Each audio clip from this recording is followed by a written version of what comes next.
Self-awareness and accountability. Let's talk about self-awareness and accountability on this spiritual journey. You know how they said the call is coming from inside the house or it starts at home? Yeah, that in itself is self-awareness. And that's going to be key on your spiritual journey. You hear some people talk about accountability, right? And how it's lacking heavily. The number one thing that people avoid is identifying the areas where they need to improve. And what I've noticed is it's usually hardest to hold yourself accountable when, hold on, I gotta find it. Hierarchy of needs. Maslow's hierarchy of needs is a pyramid, right? Boom, right? And at the very top of that pyramid is self-actualization. Like self-awareness. Once you reach the top of that pyramid, according to Maslow's, you've pretty much evolved and conquered this spiritual journey because healing in itself is continual. This spiritual journey is never ending. It's about learning methods to help you cope and navigate through it swiftly. Once you've achieved self actualization, which is morality, creativity, spontaneity, acceptance, experience, purpose, meaning, and inner potential, you're at the top of the pyramid. That ain't easy to achieve. And that's why I'm here. I'm just your favorite hope dealer. You never knew you needed.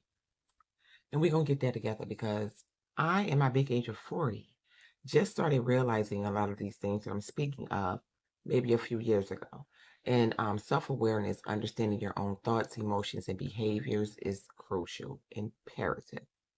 Self awareness allows you to identify areas for improvement and recognize your strengths. Practices like mindfulness and reflection can enhance self awareness. And one thing I've learned in reference to self awareness, practicing mindfulness and reflection is look at yourself, watch your videos, talk to yourself in the mirror where you can see the you that we're speaking of, the self. I promise you, it does something to your mind when you actually put it to use, like not the cliche watering down of spiritual awakening and spiritual journey. I'm talking about actually doing the applied knowledge aspect of it all. Looking in the mirror at that self, analyzing, accepting. Everything else is a breeze. You look at it like this: I'm perfection, but I'm not perfect. It leaves room for you to provide grace in your error. Think about it. Mindfulness is all a part of personal growth and inner transformation because the call is coming from inside the house. And usually it rings loud. It's not until, think about it, you get that split second, right? That split second of, it doesn't matter whatever the issue is that you're encountering in that moment, but you get a split second where you feel something just isn't right. Your response isn't right. You know, maybe the way you're perceiving it isn't right. But then in that same split second, you decide to say, I don't give a IDAF, IDGAF. You know what I'm saying. That's what happens. And all self awareness, accountability goes out the window. Because now your homie IDGAL is in the driver's seat.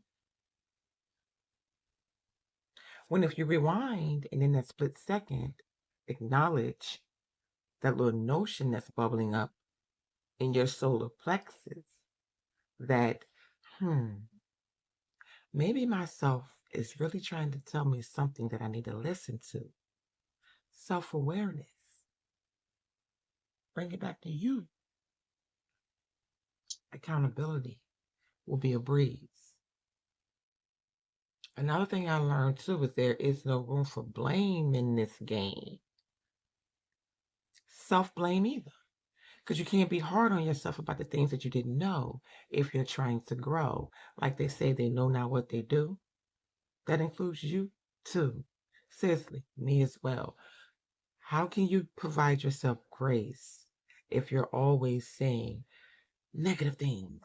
You know what I'm saying? It don't work that way. Provide yourself grace. That's the only way you're going to excel in this race, but it ain't one for real. The tortoise and the hare. I am my best teacher, I promise you. And that's exactly how self-awareness was easy for me to conquer. And it can be for you too. Cut yourself some slack. We're perfection, but we're not perfect. Straight like that. Simple. There's other parts of personal growth and inner transformation that I'm going to build on as well. The next two up will be continuous learning and resilience. I created an entire PowerPoint presentation for this video. It was like 37 minutes long. This is just improvisation. Improv? I don't know.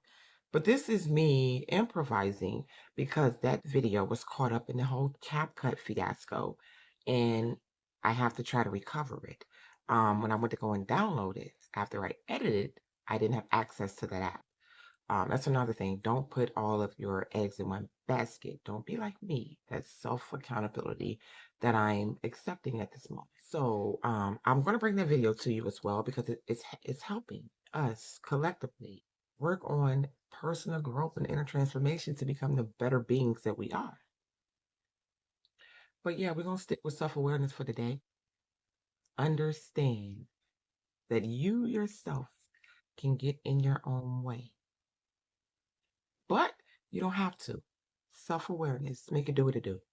Understanding your own thoughts, emotions, and behaviors is crucial. Self-awareness allows you to identify areas for improvement and recognize your strengths. Practices like mindfulness, and reflection can enhance your self-awareness. Yeah, I promise you. Get up in the morning tomorrow, try something. Go into the bathroom. It sounds crazy, but when you're in the bathroom brushing your teeth, talk to yourself. Look in the mirror and talk to yourself. You know, call yourself out on some of the things that you know you shouldn't be doing. You know, recite that in the mirror in the morning and make it a habit. It'll be a breeze. You'll find the ease. Personal growth and inner transformation. We don't like that. Yeah. Let me know in the comments some other things that you guys may do to help self improve. Maybe I can use them. I love learning new things. Be on the lookout for the personal growth and inner transformation video. It's coming.